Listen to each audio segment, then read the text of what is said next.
problem with the staff exodus, as we've seen on many occasions with Harry and Meghan, is apparently these people are traumatised behind the scenes, simply can't carry on, in tears, all that sort of stuff. Now, let me tell you the real background to that, because it's fascinating when you think. You see, a lot of the people that end up going into work in these positions have never really had a proper job before. And what's very interesting about this is they come from very privileged backgrounds. So anybody getting a little bit snappy, they can't really cope with it.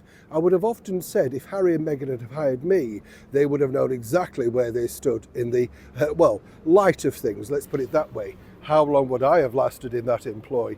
I'm beginning to wonder, yes. On the eve of that brand new German documentary that's now coming out, what I find fascinating is this. The staff exodus was apparently treated to, and then this happened. As ever, let me explain. Morning, good to see you. Thank you so much for your time today. Nice to have your company. I hope you're keeping well. And listen, by the way, thank you so much for your support on all the recent videos. I'm glad you agree with me on the shambles that is the Notting Hill Carnival. It's just turning into a war zone. And I do feel sorry for the police. Would you want to go in there knowing that you could be stabbed or indeed murdered at the 11th hour? It's absolutely shambolic. And as I've rightly pointed out, the Mayor of London, Sadiq Khan, should put it into a far safer area. Everybody in London else agrees, but the reason as ever with him, he has his own rhetoric behind the scenes. Let's get back to your royal story of the day. Staff have come and gone, haven't they, in that revolving door of Montecito, as I said. And it's fascinating when you think, because you could understand, particularly if you're trying to up your CV, just working with Harry and Meghan could be a talking point at future jobs. I'm not saying it would get you the job, but people are fascinated as to what did you do? Yes, well, that's the whole thing. What do staff do there all day? Now, this German documentary by ZDF, which will have aired over in Germany only by the time you're watching this, what's fascinating is the stuff they didn't manage to get cleared through.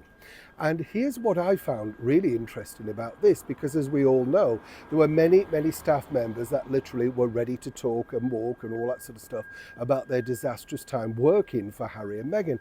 And I think what's really interesting about this is particularly the Africa trip, where everybody just had enough. I mean, they're literally burnt out.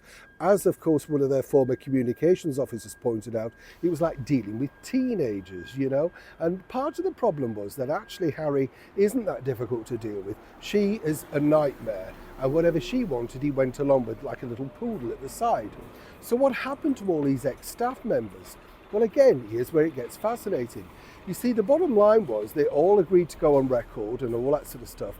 Many had signed provisional agreements, and then they just couldn't go through with it. Some people, in fact, just broke down on screen saying, I really can't cope.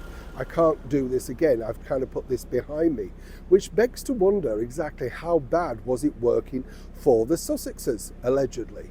But according to a source that worked out on that particular programme, they actually felt incredibly sorry for them, because clearly all these years on, it's had a huge dent to their personal mental health. Now, we know that Meghan's been dubbed a diva in high heels, a demon boss, diva duchess, that sort of stuff, and the Hollywood Reporter have come out very hard against her. And it's fascinating to think, isn't it, that at that point she was saying to the Queen, well, I'd like to see this private report about the staff. Of course, I believe the Queen did her a huge favour in keeping that out of the public limelight. Of course, Prince Harry would not have seen it in that vein. But moving forward, what is fascinating now is, will we ever really get to the bottom of exactly why staff exited in such a bad way, why they simply couldn't cope, and more importantly, why on earth dare they not go on camera to tell their version of events? Many are now cleared out of NDA, many wouldn't care, but for some simple reason, maybe it's the threat of legalities, they simply dare not tell their side of the story. Neil Sean in the very heart of London.